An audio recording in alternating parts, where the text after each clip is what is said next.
doing today? Woo! Yes, energy! My name is Jackie Donaldson-Bailey. I'm the Director of Public Engagement here at the International Center of Photography. And I'm so excited to welcome you all here today for our open house and our 50th anniversary celebration. Yes, give it up! We're so thrilled to have you here, and we're so thrilled to have this amazing group for the panel's Rite of Passage. Before we begin, I do want to start by acknowledging that we are currently on unceded Lenape, an intertribal land, and that as we think about the politics of visibility, as we often do here at ICP, that we remind ourselves of the histories and the colonial presence that are rendered invisible today. I did just want to highlight a few of the other public programs that we have going on. Here, you have an opportunity to go through a museum tour and hear a little bit about ICP's history starting at 2 o'clock over in the gallery just outside these doors. And at 3 o'clock, we have a film that is going to be screening and debuting here at ICP featuring one of our faculty members, Janelle Bench. And we're also going to be taking a group photographer photo to really commemorate what ICP of today looks like. That's going to be at 4:30 out in the gallery. So if you're here, we hope you'll stick around. And then DJ Blackshine is going to start spinning, and we'll have a little bit of an art happy hour for the last 2 hours of the evening. Without further ado, though, I'm going to hand it over to Alison, who will introduce you to the panelists. Thank you again for being here. Thank you, Jackie. Thank you so much, Jackie. Thank you for inviting us to be here today. So welcome. Thank you all for being here with us today to celebrate 50 years of the International Center of Photography and the legacy of many great photographers who've contributed to this field. My name is Alison Kuo, and I had the privilege to organize today's panel, Rites of Passage, as a part of my work as a community arts organizer in this neighborhood. I myself am a professional arts administrator and artist. My sculptural and community-based practice really lives here in Manhattan's Chinatown and the Lower East Side because of the amazing community of artists and the organizers that are here. This work has brought me to know these photographers on this panel today: Hsiao, Cindy Trinh, Sonia Tsang, and Cheng. The images that you'll be seeing up here on the screen are photos that these artists have taken of each other and of Corky Lee, which we thought would be a really fun way to start this talk off. Many of you are photographers, you have photographers in your life, you know you're always getting photographed. What I love about Chinatown is that I got to know all these photographers first through seeing them in action, shooting events as they were happening during the pandemic, then through the resulting images before finally getting time with them to dive deeper into their backgrounds as artists. As you all may be aware, the past almost 5 years have been very galvanizing for the Asian American community here in New York. We faced hardships in maintaining our livelihoods and staying safe and having the ability to move through the streets of our own city, and fighting back against the creep of gentrification and the government oppression with the construction of the world's tallest jail still going on here in the heart of Chinatown. And it hasn't been easy. The way that everyone has felt called to step up and be more explicit about how much this community means to us has been one of the most inspiring things that I've ever experienced. The late Corky Lee spent his life advocating for Asian Americans. What I've heard from his friends overwhelmingly is that if there was something AAPI related going on anywhere in the city, he would be there with his camera. Whether it was a protest or a parade or a cultural event, Corky was there. Also, he had a real fondness for climbing up light poles to get the best shot that he could. I only got to meet him once before he passed, but through my time with the community that he poured so much love and attention into, I feel as though he's still here in a way. I hope you all get to see his prints in the We Are Here exhibition after our talk just across the hallway. And I also encourage you to seek out the documentary Photographic Justice, which does such a great job of telling the story of his life and work. Today, though, we're here to learn about a group of photographers who are part of Corky's legacy and who are creating their own legacies. Cheng and Cindy Trinh have passed through what I would think of as the Corky training program. One thing that immediately stood out to me about both of them, once I recognized who they were, I started seeing them everywhere. Every event, every party, every gathering, art show, protest, they are there taking pictures. They're really adept at being there and documenting these events in a way that doesn't really scream, hey, I'm a photographer here to document. because they are so much ingrained into our community, because they seamlessly and gently fit their way in to get the shots, while also relating to people in a really kind way. They reach across so many diverse communities from within the Asian American cultural and political life here. I will let them tell their own quirky mentoring stories, which are very entertaining, in a moment, but it strikes me as really important to hear from them how Corky provided them with something that he saw they might need. Without an institution or a conventional learning structure around it, it was an artist approaching a fellow artist out in the street or at a show and offering something really substantial that they were ready to receive. So I asked Cindy and Ed to each choose one photographer that they have mentored since, and so that's how we have Cal and Sonia here with us today. In 2021, Cindy and Ed taught a photography class at a nonprofit here in Chinatown called Think Chinatown, and that class was clearly one of those special moments in time that made so many connections happen and so many new possibilities grow. So just to get started, Cindy and Ed, can you each tell us a little bit about your backgrounds and how you first met Corky? Me first? Yeah. All right.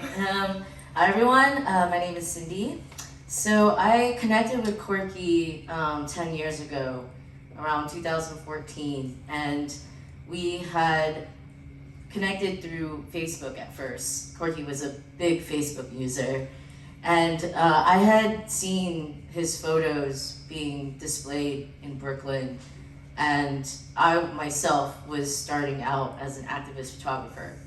I was documenting protests in the city. I've been documenting protests in the city for a long time, since like 2011.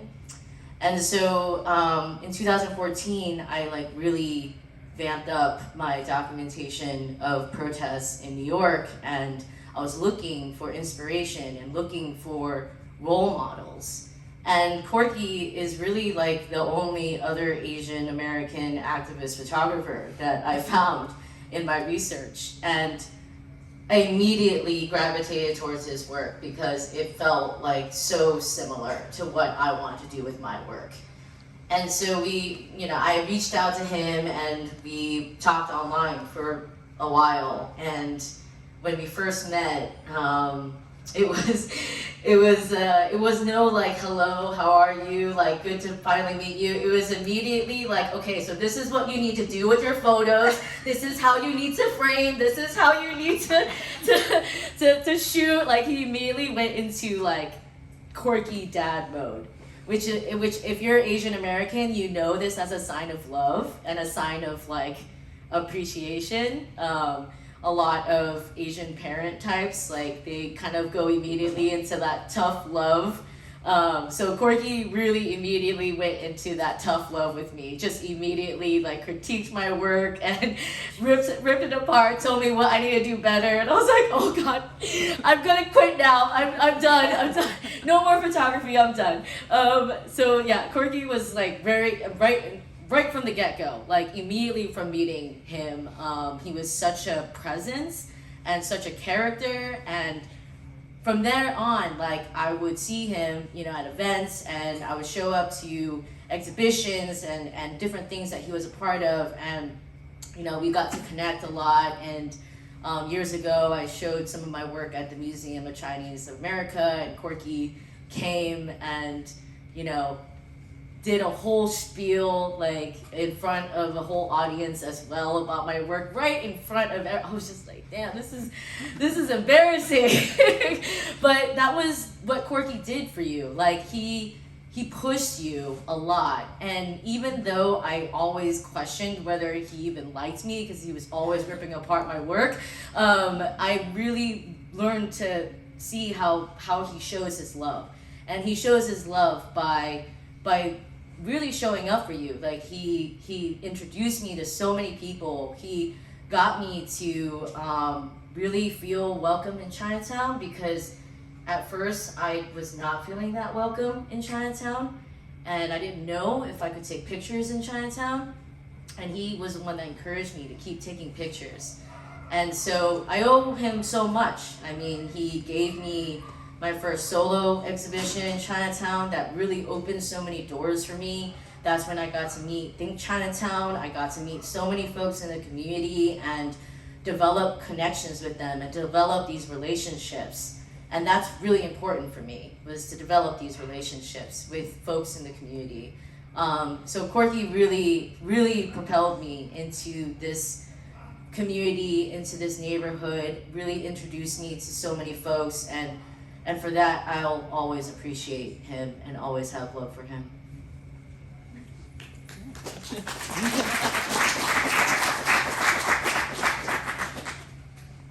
Hello. Hi, I'm Ed Cheng. I met Corky. Corky doesn't remember this, but he had a show at the Museum of Chinese in the Americas in 2000, 2001, somewhere around there. And I sort of like, hi, I'm starting out as a photographer. I just want to photograph a little more of Chinatown. And it's like, okay, that's great. And then it's sort of like, and then I lost my way and I became a travel photographer. But then I would always come back to photograph Chinese New Year, the dragon boat races and things like that, and I'd always see Corky there. And then Corky would always recognize and see me there, and just sort of introduce himself again. It's like, oh, I know who you are, was the mentality. And then through years and years of like, he would introduce me to everybody around Chinatown. Even though I'm born and raised in Chinatown, it wasn't without him, I probably would know nobody, or all the people I know would have already left or had already left. So through that time, it would be, he would introduce me as, oh, this is Ed, he travels too much, but he comes back for Chinese New Year. You'll recognize him because he has knee pads on all the time. And that would be my introduction. I would be like, he's the photographer of knee pads, and I would have knee pads on. He would be great about getting my work out there. For a little bit, I was doing a documentary project, photographing my block, and he would be like on the forefront of like getting that work out. I think that's sitting in the Smithsonian somewhere or something like that. He would every few years, like if he thought I was a little too lazy, it's like, oh, let's have a group show together. So every few years we would have a group show together. In 2018, he partnered with the Lower East Side Preservation Institute and said, oh, let's get some photographers together and make a book. So this is like Corky's book. Wait, I have it with me.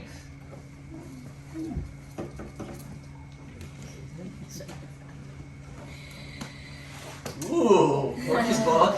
And then he invited like a host of photographers who meant a lot to the who mean a lot to the neighborhood, including Anra. I list names here. Between Anran, Corky, Kamen, Karen Zhao, and Juk Lerong, just put together this book, and it just sort of at the time was like one of the few photo books of Chinatown. It's sort of like very special. And then later on, we reprised this during pandemic. He invited me to be part of Corky and Friends. It was really touching to sit in like a little faux newsstand and hang out with him for about 10 days every day for 8 hours a day of a lot of Corky. And it was just this great moment of just like hearing stories and things like that. And from that, I just learned, between all those moments across the way, I learned a lot just being around him. And it's sort of, and he's missed. There's points where I think walking up the street is like, or even in this crowd, he would be like, oh yeah, that's great, but you forgot this story. And things to that effect. And it's just sort of like, it's a shame that no one gets a chance to go through those moments like we did. Thank you both for that. Well, now I want to ask Cal and Sonia, what was it like for you to take this special photography course with Cindy and Ed? And what are some of the things that you learned from them? You want to go first? Okay. Hi, I'm Sonia. Yeah, my first time attending this workshop with Ed and Cindy, like, I found it it shifted my perspective on a lot of like photography, especially coming from like an academic background of like going to community college for commercial photography. I learned a lot of like, you know, photographers, like the pioneers, like you would know like Henry Cartier-Bresson, but like I've never really studied a lot of Asian photographers, and I remember very vividly Ed showing this slideshow of Asian photographers that were still working and past photographers, and really shifted my perspective on capturing Asian life and my personal life, and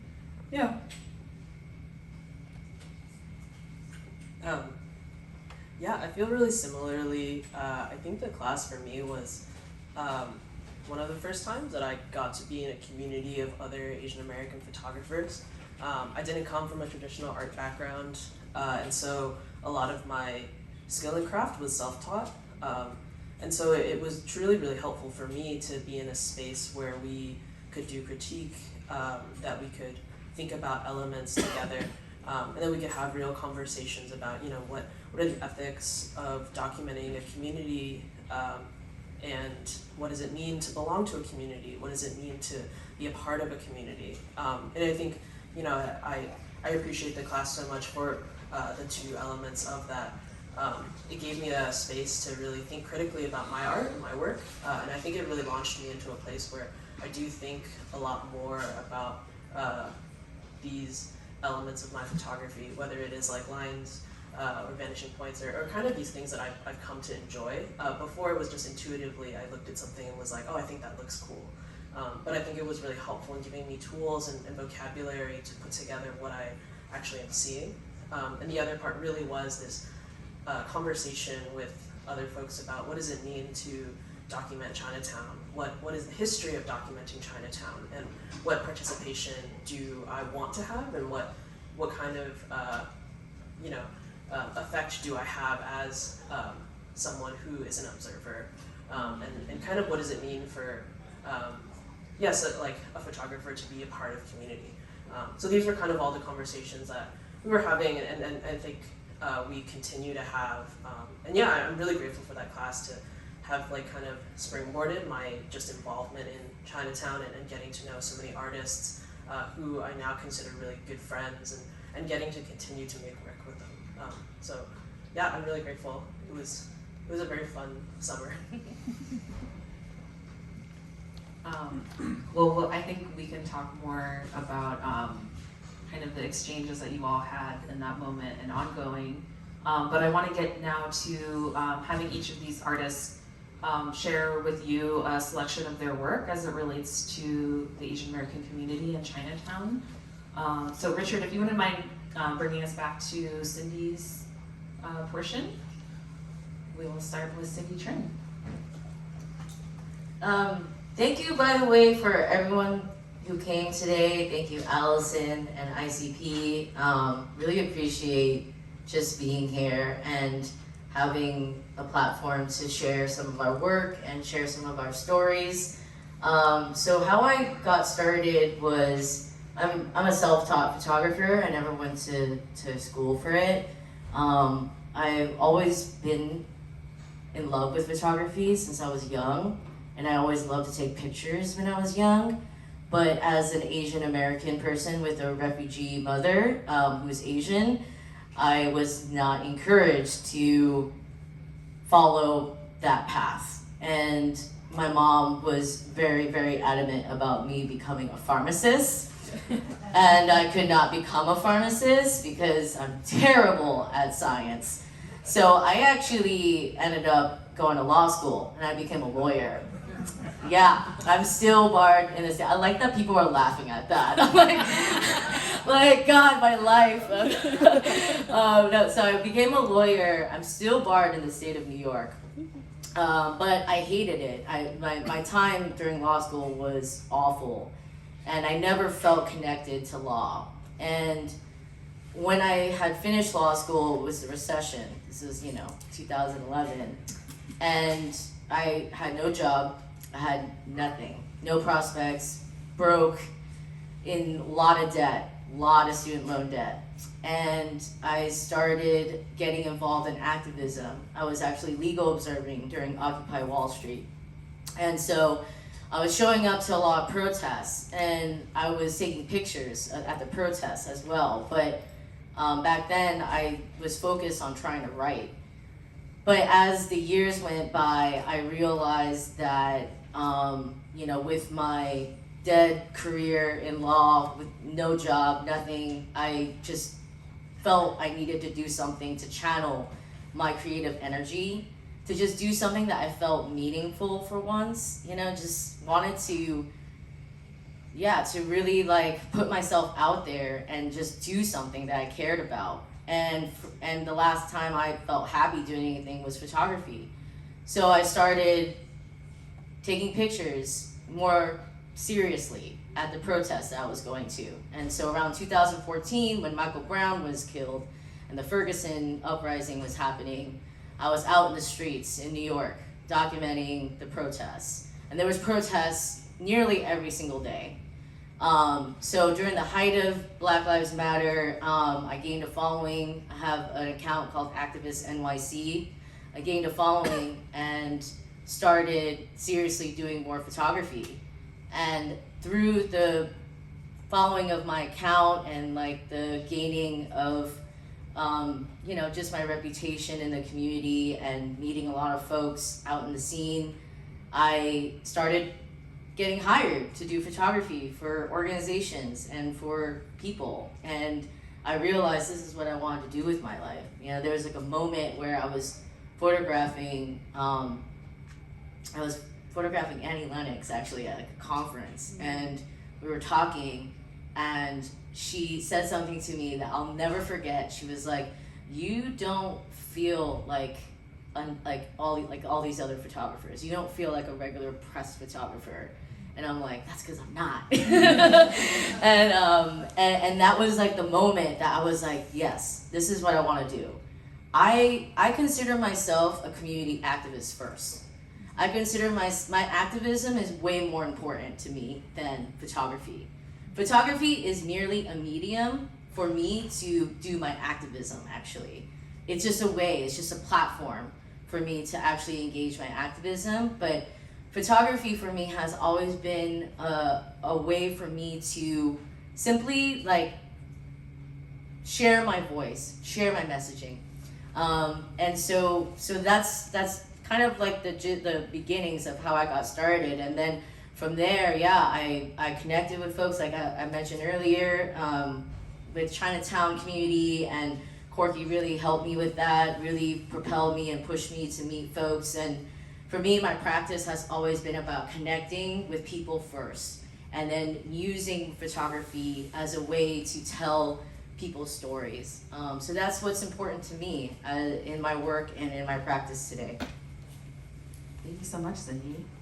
And now we're going to hear from Sonia. Hi.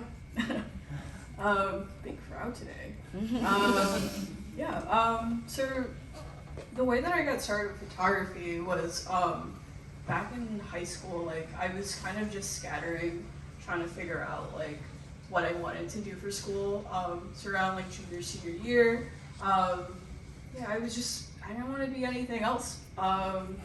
There's not much that I really was interested in, I'm not gonna lie. Like I didn't want to be a veterinarian, which is like kind of like on the same like wavelength as like your mom. Like I didn't want to be a veterinarian. Like I was too scared. I didn't want to like play with like bloody animals. Like that's not what I want to do.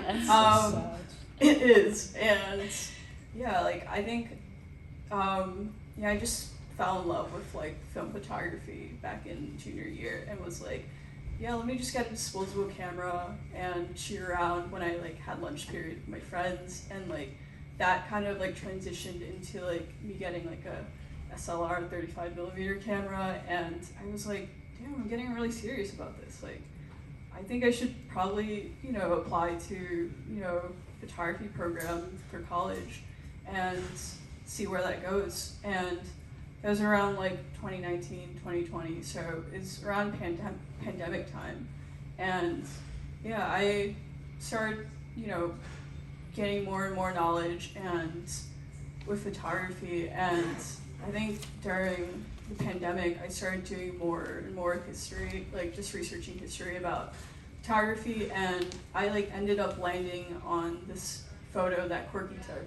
it was like the Peter Yu like police brutality photo, and that like really stuck with me, like just knowing the background of like who photographed that. And yeah, I like was like, dude, this is like the first like Asian photographer that I've seen like who's shot something that like meant something like really meaningful to me.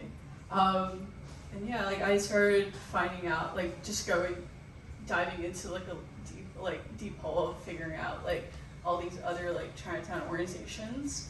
And yeah, I like landed on finding about like Think Chinatown. And yeah, during that time I found out about, you know, Think Chinatown. They were doing a workshop, which is the one that Ed and Cindy were doing. And yeah, and now we're here. Can you talk a little bit about your Columbus Park project? During college for intermediate photography, I decided to do this project on Columbus Park. It was a little like digital zine. So like for maybe at Columbus Park, I decided to photograph, you know, Columbus Park. I felt that like this park has meant so much to me when I was a child. My grandma and I would always like go there, and like after like the Buddhist temple and stuff, like we would just eat at the park. And yeah, it was a multi-generational park that like I really wanted to capture and document. It's like not only were, you know, a lot of like elders and, you know, a bunch of younger folks that were there, you know, using the park, utilizing the space. I was also like really into skateboarding back then, so like Columbus Park was definitely one of the like really popular skate spots. So like I definitely wanted to document and like preserve that, you know, spot in history. Yeah. Thank you. Well, should we bring it to Ed next? Yeah.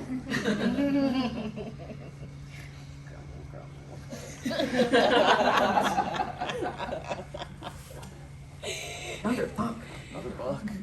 Hello. Hi, I'm Ed. If you take away one thing today, go back and take a postcard. I've got to show up at Pearl River Mart at 452 Broadway. I've got some beautiful silver prints. I've got a book I self-published. Go get one of those.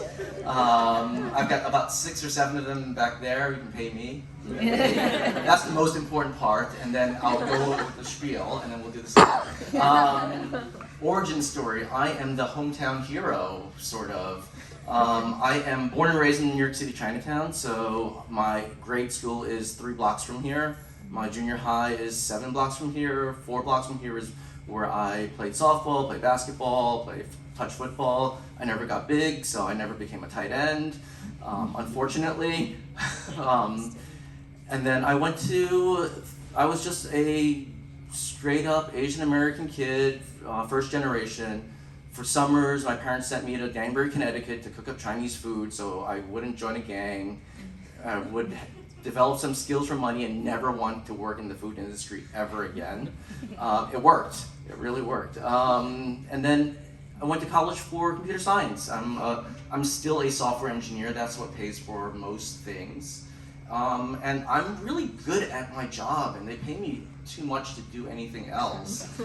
But along the way, a friend of mine years ago said, hey, there's this place called International Center of Photography. I'm gonna go volunteer there on Saturday afternoons. There's gonna be a bunch of us, and you wanna drop by? It's like, oh yeah. So I started dropping by, hanging around ICP back when it was still on 94th Street. I'm not that old, really. And then I just sort of hung around there, and I started to take pictures, use the dark rooms. I met a lot of great photographers, who went through the program, who instruct and have are current working journalists and current working photographers in the world just through ICP. I still assist here, I still teach here, just to get access to the facilities here. No one in this millennium has printed more darkroom prints within ICP than I have. But this is one of these, like, facilities are really hard to find, and if you can squirrel your way here, do it. But my first goal was to take pictures of Chinatown, the community. I went to a few protests and I thought like, oh yeah, these are great, but they're not. And then I started traveling. I started doing travel photography. I started getting obsessed with just going away and just sort of shooting street-like things everywhere in the world. So I work on a project. Next week I'm going away to Mexico for Day of the Dead. I've been doing this for 15 years now. Every year I go away for Easter to photograph some work differently. But then during pandemic, what happened was I couldn't go anywhere. I was supposed to go to Poland, Ukraine, and for Easter, couldn't do that. And then I was here. My great advantage was being from the neighborhood, knowing people through Corky, of course, and then getting reintroduced to things.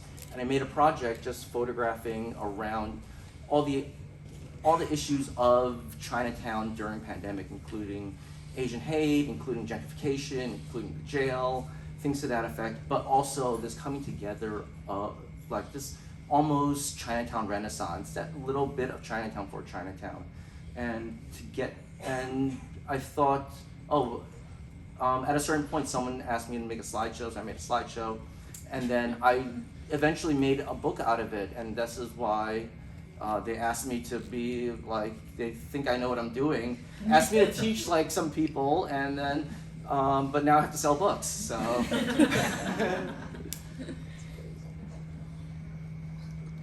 And not to forget too that you have an exhibition of these photos Oh, yes, at also, the Pearl River Art Gallery. Yeah, they're beautiful prints. There was an instructor here that was a dark instructor.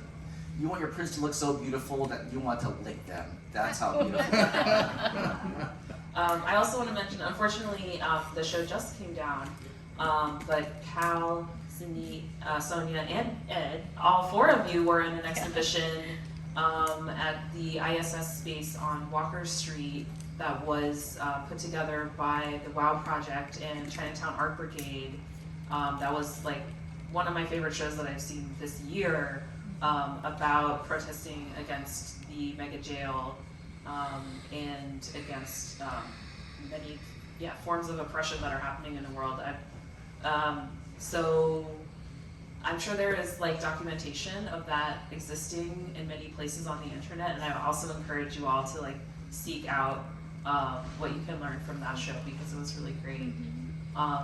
So now we'd like to hear from Cal. Cool. So I think similar to kind of what Cindy and has shared, I always felt really drawn to photography. I think it was this idea of how do you capture like something that is like very fleeting. It's just very typical, I think, way that people get into creating memory work. But it was kind of all just for fun until college. I went to college in St. Louis, and in 2014, the Ferguson Uprising happened. And I was participating in like kind of mutual aid and like after-school tutoring for kids in like a surrounding neighborhood, and so I was connected to organizers. But I got involved and started photographing the Ferguson protests very accidentally. I had a friend who was involved in something, and he needed photographs, and he said he didn't want to, trust a press photographer, so he just asked me to come with my camera. And I just kept following him, and I met other organizers from groups like OBS, or the Organization for Black Struggle, and I got to know them, and I've found that documenting their process and documenting their work was really helpful to them. And so I kept doing it, and kind of through that I became really acquainted with their work. I learned a lot. I grew up in Queens. I grew up somewhere that is very diverse, but in St. Louis the racial dynamics are very different. It's a very black and white conversation. Even though there's a high Asian population, there's a large refugee population, but these groups are not exactly included in these larger conversations. And so I felt really lucky that I got to be in these intimate spaces at such a pivotal time. And I learned so much personally just from doing that work. And I think it made me think a lot about how can you document something very carefully, very gently, Are my photographs helpful to the people that I'm documenting? You know, is it fair? I think I thought a lot about all those things, and I took a break from photography because in 2014 it was part of the kind of start of using people's photos and to identify organizers, to dox them and to follow them, to really destroy their lives. And so I took a break in order to kind of really think about how to do this work carefully, how to do this work thoughtfully. And it wasn't until moving back to New York and moving to Chinatown in 2019 that I got to really kind of think about this more and start to build a practice with other artists. Yeah, like through groups like Think Chinatown, and think about, you know, how do you document a community thoughtfully? How do you participate in a community? How do you make it so that you and your camera are safe for those around you? And I think that is something that I continue to consider today. I think these are questions I don't have answers to. They're things that I'm still exploring. Yeah, and even now, I'm working on thinking of ways that are thoughtful and considerate of documenting my community in Sunset Park, and getting to know folks and seeing if they want to be documented, what they think is meaningful to them. And I think rather than feeling like this is a restriction for my work, it actually feels like it's opened a new avenue for that, to consider not just what I think is significant, but also what do other people think are significant, what are moments that other people actually want to remember, and how can I participate in that. So yeah, I think it's actually made my art feel much more collaborative with the folks that I work with the people I get to talk to. Yeah, and I feel really, really grateful for kind of getting to be involved in Chinatown things, to get to kind of play with these ideas with other photographers and other artists, to be mentored by artists in like different mediums as well, and to learn about form and structure through there. So yeah, that's kind of how I came to this place now. Yeah, let's give them all a round of applause.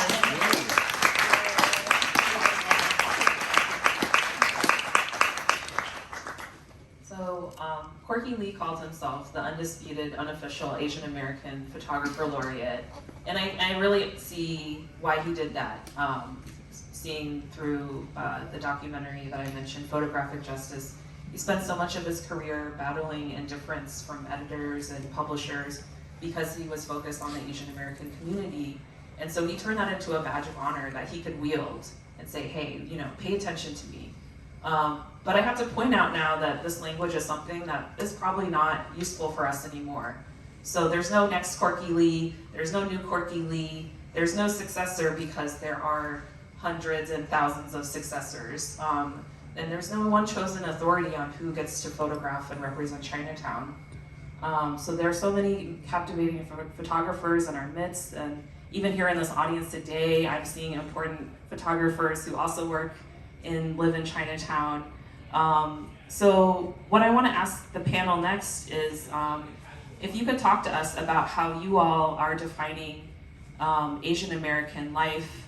When I asked you to please share images of Asian American kind of events in Chinatown, how did you receive that prompt? And we're Asian American wherever we go, and most of us don't actually live in Chinatown. We have family, loved ones, all from many different communities. So how do you approach Asian American or AAPI as a subject, and how are you maybe challenging yourself to think differently about that?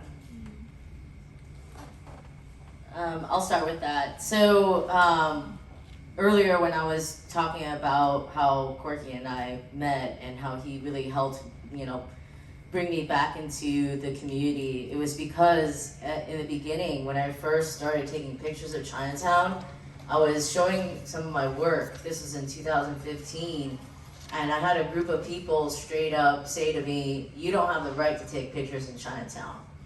And it was like a knife that got stabbed into my heart, because I was like, why? Why don't I have the right to take pictures in Chinatown? So it begged the question of who has the right then to take pictures of Chinatown? Corky was not from Chinatown, he was from Queens. He was an ABC from Queens.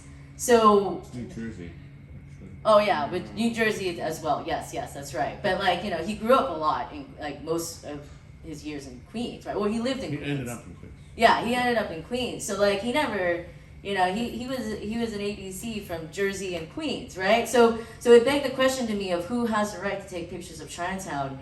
And after that happened to me, I couldn't take pictures of Chinatown. I took a break from Chinatown because I was so hurt. Like I felt so hurt by it.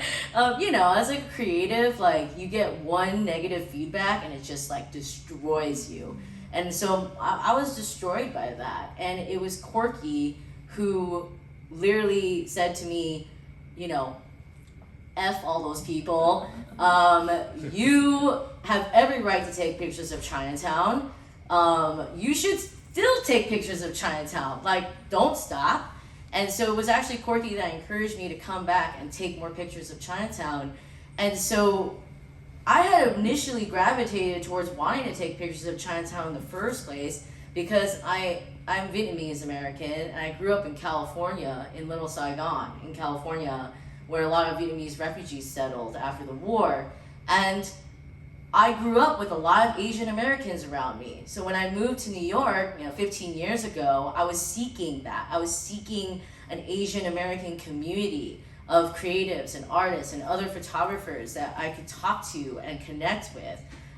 So for me, like I wanted to connect with Chinatown because it felt like the largest Asian American enclave here in New York that I can like find my peers. And so when that group like literally shot me down and said I didn't have a right to take pictures in the neighborhood, I just was completely destroyed by that. And Corky and some others really helped save me from that destruction. And that's why I owe so much to the ancestors, to the people before me and people like Corky who really encouraged me to keep at it, to keep doing this work because it's not easy, right? Like you spend years honing your craft and like practicing every day and like, obviously there's so many moments where you're distraught and distressed by it all and you just want to quit. Like you literally are just, I can't do this anymore. This is so hard. Trying to make a living as a photographer as well. I'm a freelance photographer now, like making a living while trying to do my art that I care about. I mean, that's why I work so much because I have so many things I want to do. And so that's why it's so important for us to have that support system. To have like, all of us up here, we're all friends. Like we're all just friends too. We're just friends that happen to take pictures, like that's how I approach things. Like I approach everything with like, who is this person? Who do I want to connect with? Who's this community? Like what is this community made up of? Like who are the people that make up this community? I want to learn about them more. And photography is secondary to that. It's always been secondary to actually learning about the people that make up the community, that drive the community, right? So yeah, the question of like documenting Asian American AAPI communities, for me, it's always been about learning who we are first, learning about our stories, our culture, our backgrounds. And Asian Americans are not a monolith, right? We have so many different stories, so many different circumstances in how our parents and ancestors came to this country. So we all have different stories to tell, and that breadth of stories and diversity and different perspectives, I think, is what I want to highlight as a photographer, as someone who documents the people of Chinatown and just New York in general, right? Because I don't just photograph Chinatown, I photograph a lot of different communities. And for me, it's always about just learning who these people are, and photography is just the medium for that. And learning about us as Asian Americans, how we have literally carved a space for ourselves in this country, and learning about those stories and learning about that history, that's the most important thing in my work. Everybody. Chime We're all different answers. Okay. Yeah, so, fun fact, I'm not actually from Chinatown. I'm from Coney Island. I grew up all my life in Coney Island. So, yeah, I think me growing up in Coney Island, like, it's very intertwined with Chinatown, since my grandma would always bring me to Chinatown during the Saturdays and Sundays for, you know, the Buddhist temple. And yeah, like, I grew up not really, you know, like, exploring or doing much but running errands in Chinatown. So, like, there was this curiosity and a lot for me, like, growing up, especially, like, in my adolescence, growing up and, like, not feeling like, oh, like, I really fit in, or, like, yeah, I speak Cantonese, yeah, like, I eat Chinese food, but, like, I still don't feel like I'm a part of my community, and, like, feel like I can't find my, like, group of folks that, like, you know, that resonate with me, or, you know, we have, like, very similar struggles, like, yeah, like, I think that, like, growing up in a Black and brown community, like, it is very similar to, like, growing up in Chinatown. Like, they're both, like, being in Coney Island and Chinatown, they're both very, like, touristy places. And understanding, like, you know, like, there's so many struggles that intertwine with those two spaces I grew up in, with, like, gentrification and, like, yeah, like, there's just so much, you know, that intersects. Yeah. I, for one, cannot wait for more Asian Americans to photograph around Chinatown, because I am tired. I don't want to do it anymore, but I have to. There's certain points I'm walking around Chinatown, I'm just running errands. It's like, where's your camera? You're naked. What are you doing? There was points of, back in 2009, 2010, I was doing a project just photographing Eldridge Street. And I would just photograph people, give people prints and things like that, and just sort of walk around. I would do this every day, constantly every day. And there were points of, like, I would just be doing my laundry, and then I'd hear from across the street, "Yo, Mr. Photographer, where's my picture?" It gets very tiring, but also it is the thing that I need to do. It's the one skill I have for the neighborhood. So, we got pictures for people. We got your children. Your children are here. Where are your children? This is the. Oh, it's my son. Yes, thank you. All of these people have also photographed my art and projects in Chinatown, including Hong Hong the dragon. Gertrude. Gertrude is Sonia's. Gertrude. Oh. Yes, Gertrude is mine. We So love the- her. And they danced together at Lunar New Year this And they year. kissed. Can't forget about that. Yes. So this was me just sort of, I'm so far, I still shoot on film, I'm so far behind, I still use the darkrooms here. I was here Thursday just trying to catch up on things. Like, oh, let me just print some pictures. It's like, oh, look, I have pictures for this right now. That's how this Thank happened. Corky was always good about giving pictures. Corky was, I remember photographing with him, like, different, like, the Kappa thing around Union Square. And he would, back when he was still shooting film, shooting color film, he would go through a few rows, go to the 99-cent discount drugstore, process the film, give everyone prints back before the end of the event. That was amazing. But now we don't have those drugstores anymore to do this. So now you have to wait 10 months to get your pictures. And yeah, Cal, how do you think about that question that I posed? Yeah, I agree. I hope there are more, like, young Asian American photographers who get to document their own communities, and get to document Chinatown. I think I resonate a lot with what Cindy shared on, like, oh, like, for us, like, photography is a way that we participate in community. I think even, like, as I'm trying to get to know, like, my neighbors and folks in Sunset Park, I've been working on a project to take photos of their front yard gardens, truly just out of, like, my fascination with, like, what different household things can you make into a flower pot. And so, yeah, it's been a really great kind of way to get to know them, because they'll come out and be like, what are you doing? And I'll be like, I think like this children's wagon is really cool as a flower pot. When did you do it? and they'll be like, this time. Okay. And yeah, I hope to give them the prints of these photos, even if they think, well, regardless if they think it's silly or not.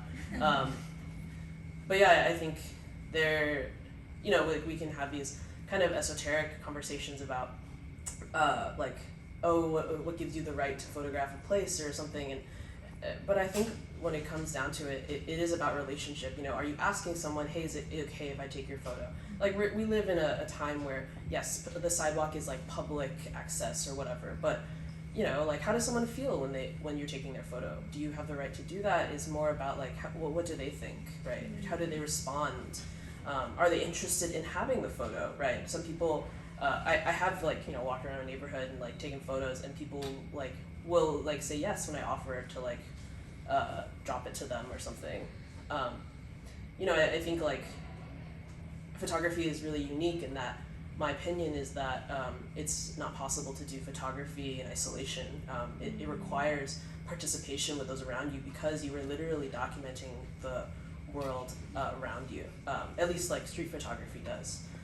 And I think like truly my work at least has grown a lot when I've kind of delved into these relationships with people, when I've had conversations with people that I like get to photograph. Yeah, and I think even like, yeah, I've done events for over 10 years now. It was really how I got started, and I think my event photography has only really like grown in the last couple years as I've taken more photos of like Chinatown events, and like gotten to know people more, and like only now am I taking event photos that I'm like, oh, I actually like this, not just, oh, it serves a purpose for this nonprofit or this group or whatever. And so I think, you know, our form is a really relational practice, and I think part of my practice at least is like this relationship building, and the photography, as Cindy said, is a part of it, but I think we lose out a lot when we think that it is kind of the end of that. I do want to give a few minutes for questions from the audience. If you have a question, you can raise your hand, I'll bring you the mic.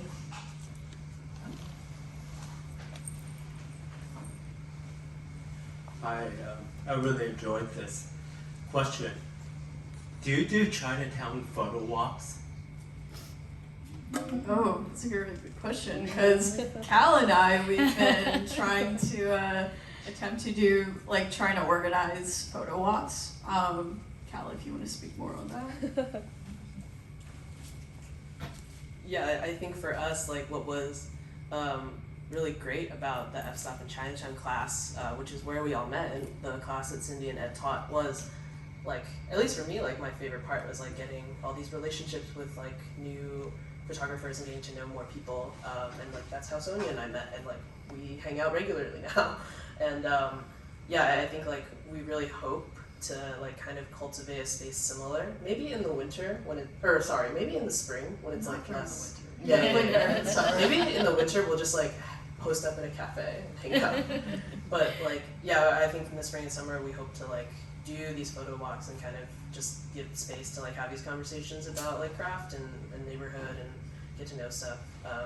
So yeah, I mean we're working on it. We're thinking about it. You can follow us online, I guess, to hear updates. Yeah, I think definitely follow all these folks on Instagram. It's a great way to keep up with like the latest on what they're working on. I also love the idea of these photo walks because, you know, being in Chinatown, you almost start to dread seeing groups of people walking around with a tour guide. And something I learned from Amy Chin, who's on the board of Big Chinatown, is to actually yell back at the tour guides as they're speaking, especially if they're referring to you as though you can't understand what they're saying. Say, hey, I'm here.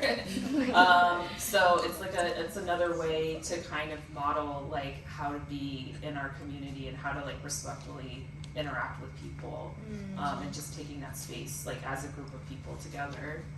Do we have more questions? Hi, beautiful work. Thank you guys so much for sharing and speaking about it. I really appreciate how beyond any sort of culture, all these images feel very human and there's a universality to all of it. I wanted to ask, a lot of you had very political aspect to your work. When did you feel like or the struggles within the community were interconnected with other communities and other cultures? Was it more innate, or was it a process? Was there a photo, a moment, a protest? I'm just very curious where the interconnectedness aspect of your work might come out. That's a great question. Thank you for that. Yeah, I mean, I think it's a process. It was a process for me. I mean, growing up, like I grew up in a refugee immigrant household, so like, you know, just your life experiences of experiencing racism, sexism, prejudice, discrimination my whole life. And so I think that led me to, you know, the work that I do today. And as I mentioned earlier, I had gone to law school, I hated it, but what law school did for me too was politicize me and radicalize me a lot, because I learned about how messed up this country is. And through that, like, that's when I really started my work as an activist, right? And so through my years of showing up to protests and meeting people and talking to organizers, I learned about a lot of different issues, so many different issues. And I started really connecting those dots. Like, in my brain, I started really seeing like how so much of our struggles are interconnected. And I think there was a huge moment for Asian Americans during Stop Asian Hate movement, when Asian Americans were and are still being attacked, right? Out in the streets, our elders being attacked. And suddenly, COVID really changed the whole world, but it really changed things for Asian Americans as well, because we were suddenly blamed for this virus, for COVID. And, we had to deal with this reckoning moment of racism in this country. And I think that moment really brought a lot of Asian American organizers in solidarity with Black Lives Matter. And that really opened up the doors for conversations, for dialogues to happen, for literally like having these conversations like we're having now about like, how do we stand up in solidarity with one another? How do we showcase how our struggles are interconnected? That's actually something I'm working on as well, a project that I guess it's my turn to pitch. A project, Ed has his turn. A project I'm working on right now is portraits of victims, survivors of Asian folks who have been attacked during the height of the COVID-19 pandemic, and also victims of Islamophobia. The rise of Islamophobia in this country. I mean, it's been a problem since 9/11, but the current rise of Islamophobia due to world circumstances. So, and seeing those similarities, seeing the similarities between our communities, how we can bridge those gaps and build the connections between our communities, so we don't see each other as other or different. We see each other more as what can we do to help each other? How can we stand in solidarity with one another and support each other through these difficult times? Because community is really how we take care of each other, right? Like, I don't look to the higher powers in this country to take care of me. I look to the people I'm sitting here with right now to take care of me. So I think like there's a lot of different moments, right? A lot of different, like, it wasn't just like a sudden overnight realization that like, oh my God, we are all connected and we should all be in solidarity with one another. It was like a process of years of learning and hearing stories. Hearing stories is what was so important for me to really broaden my experiences and my perspective. Because once I was able to hear the stories of other immigrants, other organizers, other people who are fighting on the front lines for our lives, that's when it really opened up for me. Thank you for that question. I think we have time for one more.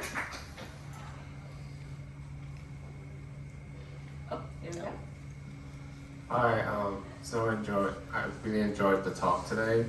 My question is regarding gentrification in Chinatown, because as you know, buildings are coming apart, buildings are really burning. My question is, how do you think photography can be used as a tool to protect the community that we're in right now? On my list, you don't want to hear what I say. I just spoke, so someone else take it. I'll be a scapegoat. No, it's a really good question, and I think it's something that we're all trying to grapple with.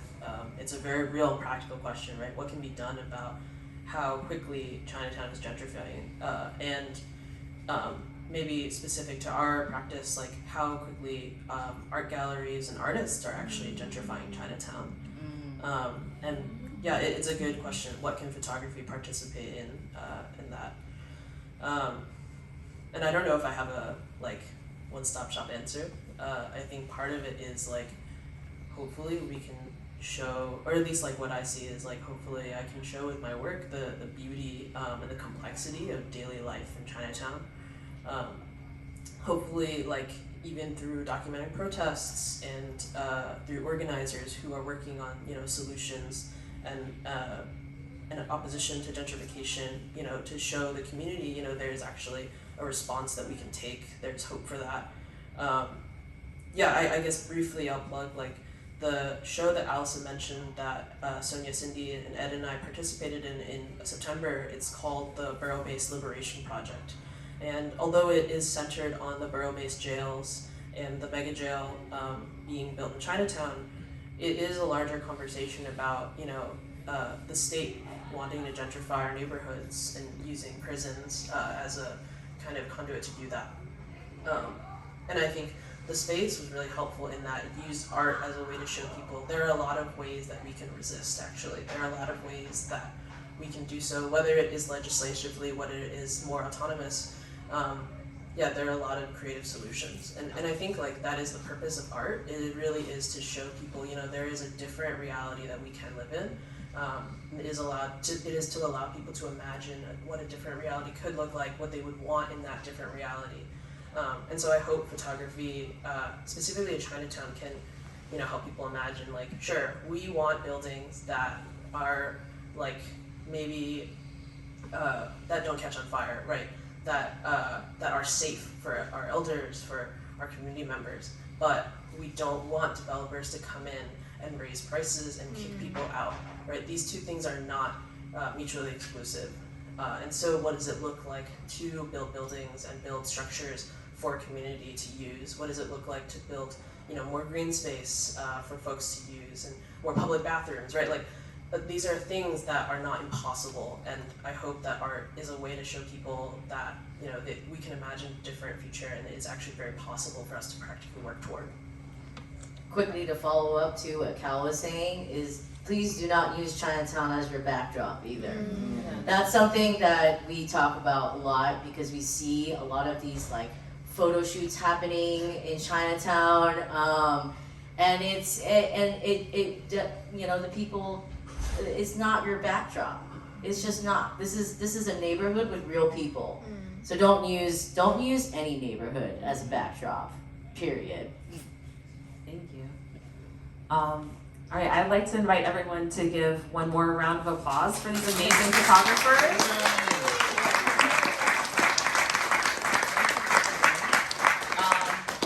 Okay, very flash pitch. Tell us what you're up to, and then we gotta let these people go. Yeah.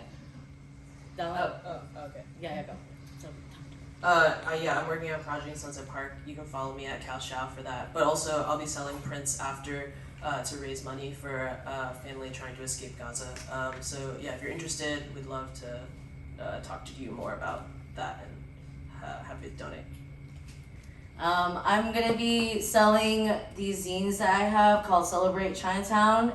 It was funded by Asian American Arts Alliance that I got a grant for to make it happen. So this is some of my photos of joy and joy as a form of resistance in Chinatown. As I mentioned earlier, I'm working on a portrait series with victims of anti-Asian hate and Islamophobia. You can follow me at cindytrin.photo, CINDYTRINH.photo, and Activist NYC, just Activist NYC. So I have nothing to sell, but I, on my free time, I'm a digital printer. So if anybody has any photo shows that they're interested in putting up, I am free to print your work. I'd love to print your work. Also, I'm working on a personal project about Coney Island. I'm photographing the backyard of my home, the Coney Island Creek. Potentially making a little like book project out of it. Yeah. Buy my book, buy my prints. Pearl River Mart, 452 Broadway. There's promo cards in the back. I have a few books with me if you want to get them here. I also have open studios in Sunset Park. Just talk to me and then follow me at Blind Drunken Monkey on Instagram. The book is under Tiny Grains Book. All right, thank you so much.